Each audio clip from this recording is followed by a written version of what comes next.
반갑습니다. 오늘은 잠언 12장 말씀을 함께 나누도록 할게요. 15절 말씀입니다. 미련한 자는 자기 행위를 바른 줄로 여기라. 지혜로운 자는 권고를 듣느니라. 충고를 듣는 것이 지혜이다 라는 제목으로 아마 31장까지 저희의 모든 주제는 뭐뭐 하는 것이 지혜이다 라는 형태로 아마 제목이 결정이 될 것 같습니다. 잠언 12장에서 잠언 기자는 미련한 자와 지혜로운 자를 비교하며 이야기를 진행하죠. 의인과 악인, 진리를 말하는 자와 거짓을 말하는 자, 악을 꾀하는 자와 화평을 논하는 자, 어진 여인과 욕을 끼치는 여인 등으로 표현을 합니다. 그리고 오늘 본문 15절에서 미련한 자는 자기 행위를 바른 줄로 여기는 사람이라면 지혜로운 사람은 권고, 충고라고 보통 표현을 하거든요. 충고를 듣는 사람이다 이렇게 정돈을 하죠. 이디의 권고 충고를 가리키죠. 그래서 표준 세번역에 보면 지혜로운 사람은 충고에 귀를 기울인다 이렇게 되어 있습니다. 저는 이 말이 되게 중요하다고 봐요. 지혜로운 사람은 충고에 귀를 기울이는 사람인 거죠. 역으로 말하면 어리석은 사람은 충고를 해도 충고를 듣지 못하고 그때의 충고는 말이 사라지는 아주 불편함을 경험하게 되어 있다라는 거죠. 우리가 잘 알죠. 친구 요나답의 압살롬에 대한 요나답이 암논에 대한 충고를 들었던 암논. 그지 그 암논이 자기 누이를 성폭행 하잖아요. 다윗의 친구 후세의 충고를 듣던 압살롬은 결국 쿠데타 실패로 귀결이 되죠. 그렇기에 사실은 저는 뭐 이건 나쁜 상황들이지만 내가 누구의 충고를 듣는다라는 것도 되게 중요하고 또 그 충고의 내용 속에서 내가 누구를 충고해야 하는 것도 대단히 중요한 문제이고 또 내가 누구의 충고를 들어야 하는 문제 역시 아주 중요하게 우리가 고민해 봐야 할 두 가지 차원에서 내용이라는 것이죠. 누구의 충고를 들을 것인가?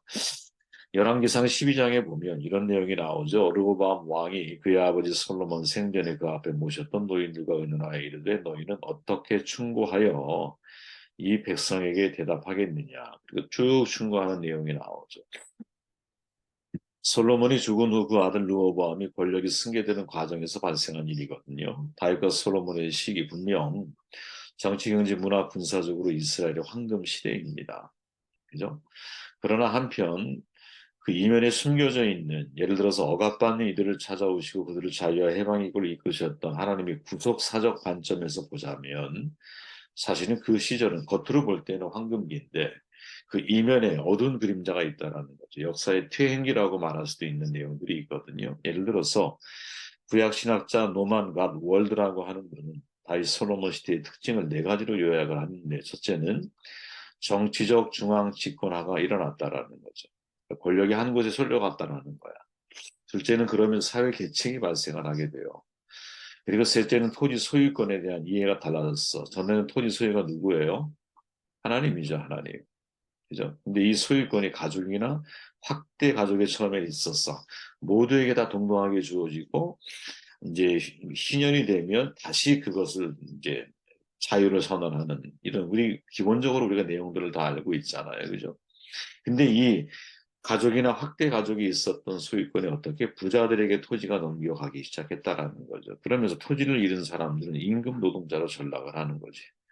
이제 과거 우리나라의 조선시대의 역사와 다를 바가 없어요. 넷째, 무역, 외교, 전쟁이 사람들의 삶에 미치는 영향력이 굉장히 커지는 시대였다라는 거죠. 오늘 우리가 읽고 있는 12장은 바로 이런 배경을 염두에 두고 읽어야 되는 거거든요.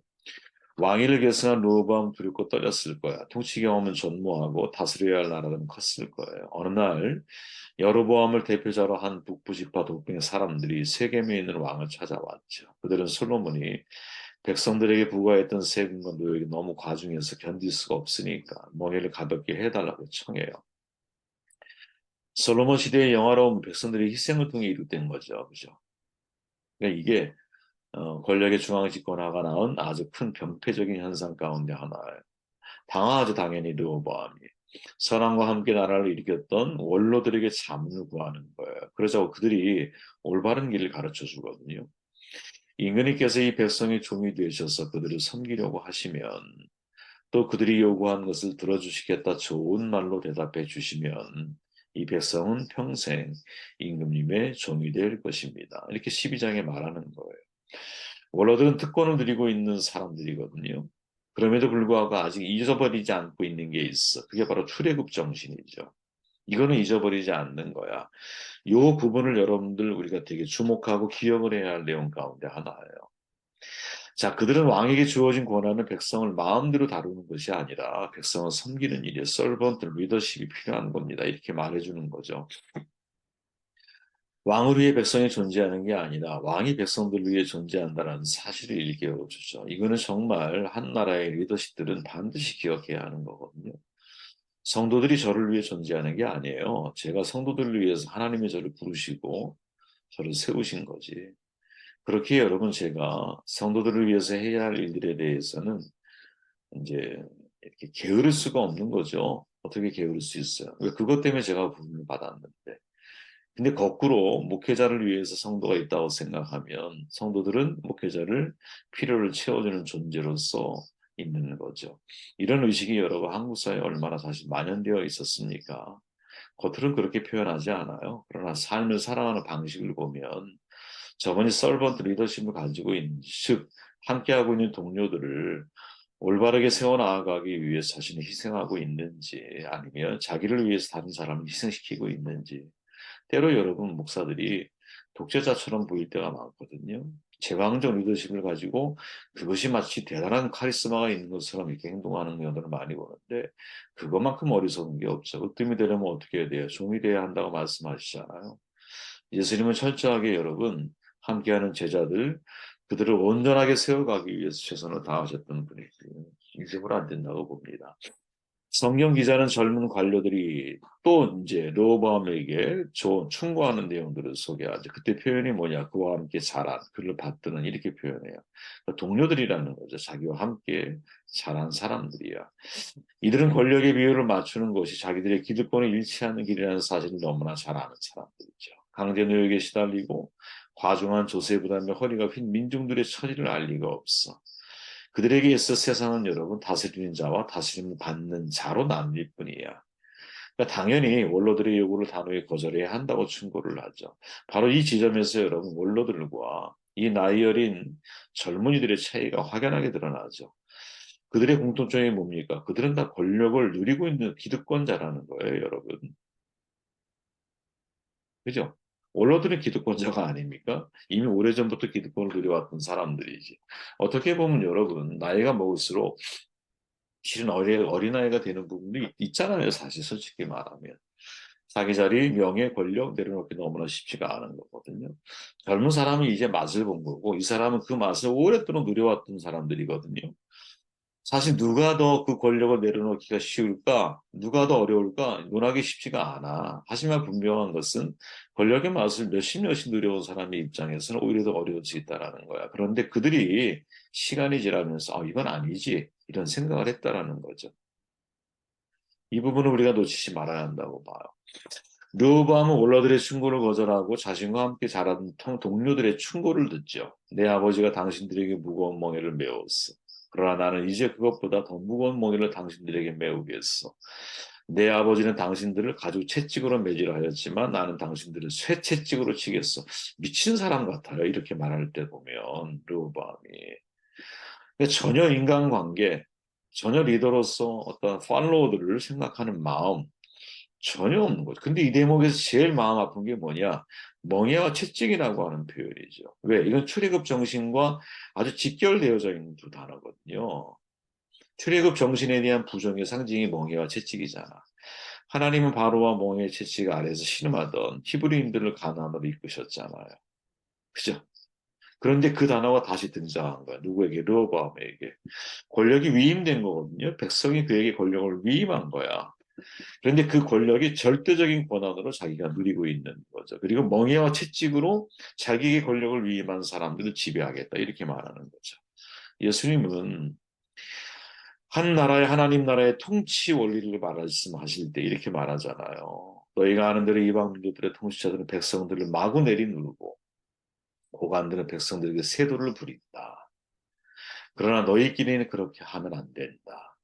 너희 가운데 위대하게 되고자 하는 사람들은 누구든 너희를 섬기는 사람이 되어야 하고 으뜸이 되고자 하는 사람은 종이 되어야 한다. 마태복음 20장 25절 표준세 번역입니다. 정반대죠. 르호보암을 딱 집어넣어 보면 야, 얘는 정말 예수님이 말씀하시는 것과는 정반대. 하나님 나라를 구현하기 위해서 이 땅에 세상을 통치하는 게 아니야.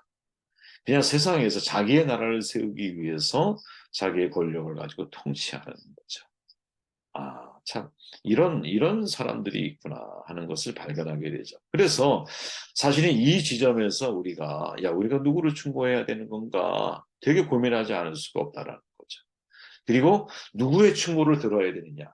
이 두 가지가 항상 우리의 머릿속에서는 균형을 이루고 있어야 되는 거예요. 내가 충고할 때 누구를 충고해야 하며 충고를 들을 때 누구의 충고를 내가 들어야 되는 것인가. 그죠? 이게 잘 분별하는 것이 지혜라고 보거든요.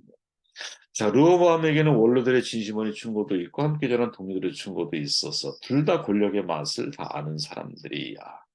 근데 원로들의 결론은 뭐예요? 백성들의 마음을 편안하게 대답해 주십시오. 어?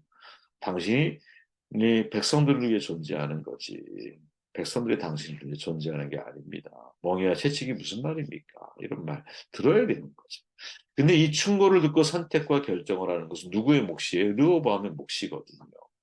바로 이 지점에서 제가 계속 반복하고 있는 질문, 야, 누구의 충고를 해야 하고 누구의 충고를 들어야 하느냐? 누구를 충고해야 할까요, 여러분? 개인적인 입장에서는 가능한 한 충고하지 마십시오. 충고는 여러분 잘해야 손해입니다. 네.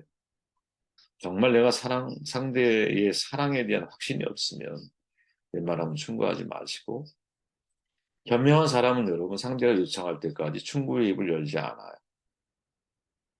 내 스스로 충고를 해줘야겠다라고 움직이지 않는다는 것이.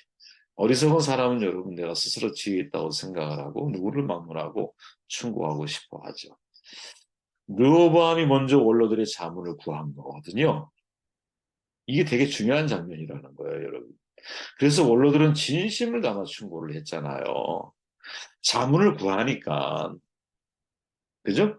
진심을 담아 충고를 했음에도 불구하고 받아들일 준비가 되어 있지 않다라는 것을 충고하고 난 이후에 발견한 거지. 야, 이 장면에서 여러분 이런 말이 가능한 거죠. 이야기 함직한 사람에게 이야기를 하는 사람을 잃어. 근데 이야기를 해서는 안 될 사람에게 이야기를 하잖아, 충고를 하잖아, 말을 잃는 거예요. 되게 여러분 경험적이지만 누군가 문제를 가지고 이게 조언을 구하고 이렇게 충고를 예를 들어서 이렇게 부탁을 할 때 보면 겉으로 볼 때는 조언을 얻고자 하는 것처럼 보이지만 사실은 이제 자기의 이야기를 들어달라고 찾아오는 경우들이 100의 90% 이상 그런 내용들이거든요. 그렇지 않나요, 여러분들 살아보면. 그죠? 자신이 상대방으로 하여금 내 내부에 묻혀있는 문제들을 끄집어내도록 도와줬기 때문에 결국 그 문제가 분명해지고 스스로 내가 자신이 어떤 결론에 도달할 수 있기 위해서 조언을 구하는 거죠. 이 심리를 간파하고 이 충고를 요구하는 사람들의 마음을 정말 우리가 간파를 잘 하고 나면 남의 말을 잘 들어주는 사람, 그런 사람일수록 되도록 충고를 잘 안 하게 돼요. 이미 스스로 결론을 다 가지고 있는 거거든. 그죠? 그리고 자기가 가지고 있는 결론에 맞는 답을 구하기 위해서 충고를 요구하는 거거든. 근데 자기가 원하는 답에 말을 해줄 수 있는 확률은 반반이잖아요. 그죠? 반반일 수 있잖아, 항상. 그런데 우리가 알고 있는 너를 위해 충고할 때는 우리가 상대가 가지고 있는 생각에 관성을 따라 충고하지 않거든. 항상 부딪힐 수 있는 확률이 높다라는 거지.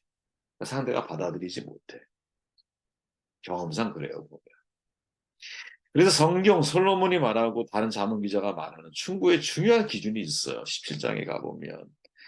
한마디 말로 총명한 자에게 충고하는 것이 매 100대로 미련한 자를 때리는 것보다 더욱 깊이 박힌다. 여기에 되게 중요한 핵심이 있죠. 그게 뭐예요? 총명한 자에게 충고를 하는 거예요, 여러분. 근데 우리는 총명한 자인지 아닌지 구분하기가 쉽지가 않지. 그죠? 상대가 이미 결론을 내리고 나에게 충고를 요구할 수도 있는 것이고 그럴 경우는 100% 충돌하죠. 받아들이지 않아요.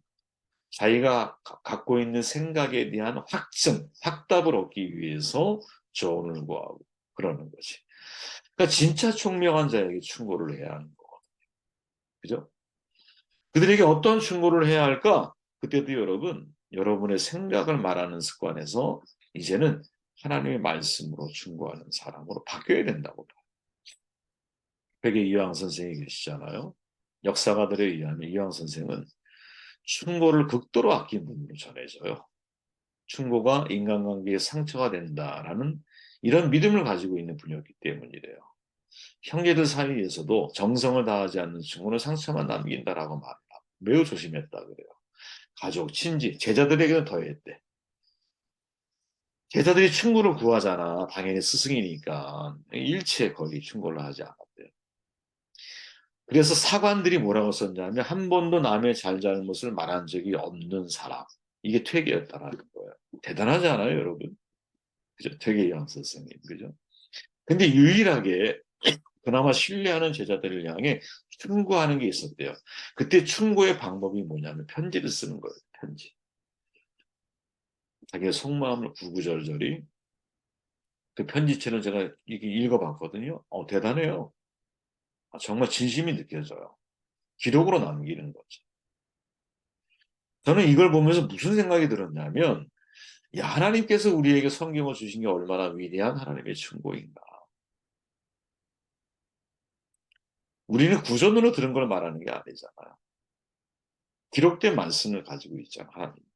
사건을 통해 우리에게 조언하시고 멘토가 되어주시고 또 때로 심각하게 이거 하면 안 돼, 이건 해야 돼 라고 하나님께서 우리에게 말씀하시잖아요. 이렇게 확고부동한 진리가 어디 있습니까? 그 충고를 할 때 말씀으로 해야 한다. 말씀으로. 듣고 안 듣고는 여러분 내 말이 아니라 하나님께서 성경에 이렇게 말씀하셨습니다. 듣는 건 당신의 자유입니다. 그러면서 우리는 중립을 유지할 수 있는 거죠. 충고자로서. 내가 내 말을 충고한다라고 하는 것은 대단히 위험하고 사람을 잃기도 하고 말을 잃기도 해요. 그리고 대부분 사람들은 여러분 충고를 듣고 싶어 하지 않아요. 충고하면 긴장해요. 아무리 상대가 나를 믿고 저는 항상 그렇게 했지. 예전에 이제 제가 옛날에 독설가였거든요. 누가 충고를 하고 싶은 마음이 너무 많이 들죠. 그럼 제가 미리 구해요. 어, 네가 내가 당신을 신뢰하고 사랑한다라는 마음, 확신이 있다면 그럼 내가 당신에게 충고를 해줄 수 있습니다. 하지만 그렇지 않다면 충고하는 거 쉽지가 않죠. 이제 항상 그런 마음으로 사람은 옛날에는 안 그랬어요. 옛날에 눈에 띄는 대로 싫으면 싫다, 좋으면 좋다. 너 그러면 인간 안 돼. 뭐 별의별 얘기를 다 했었지 예전에. 지금은 그렇게 하면 안 되죠. 그래서 충고, 야 이거 참 조심해야 할 충고에는 지혜가 필요하구나. 누구를 충고해야 할까? 그때 충고에 되도록이면 저는 충고하지 않았으면 좋겠다라는 거. 정말 총명한 자에게 충고하세요. 이 이야기가 충분히 상대에게 받아들여질 수 있는 사람. 그때 그 충고도 여러분들의 마음을 초점으로 잡지 말고 하나님 말씀으로 충고하려고 하는. 충고가 아니죠. 그건 권면이죠, 진짜. 하나님 말씀을 가지고 선택은 너의 자유야. 하지만 그 결과에 대한 책임도 네가 짊어지면 돼. 이런 각도에서 우리가 상대에게 누구든지 간에 충고의 말을 해줄 수 있는 사람이라면 진짜 지혜는 거기에 있다. 르호보암이 원로에게 먼저 자문을 구한 것을 잊으면 안 돼요. 그죠? 누군가 나에게 충고를 요구할 때 그때 비로소 우리는 충고를 해줄 수 있는 선택을 하는 것이 이게 지혜로운 모습이다. 이런 말씀을 전합니다.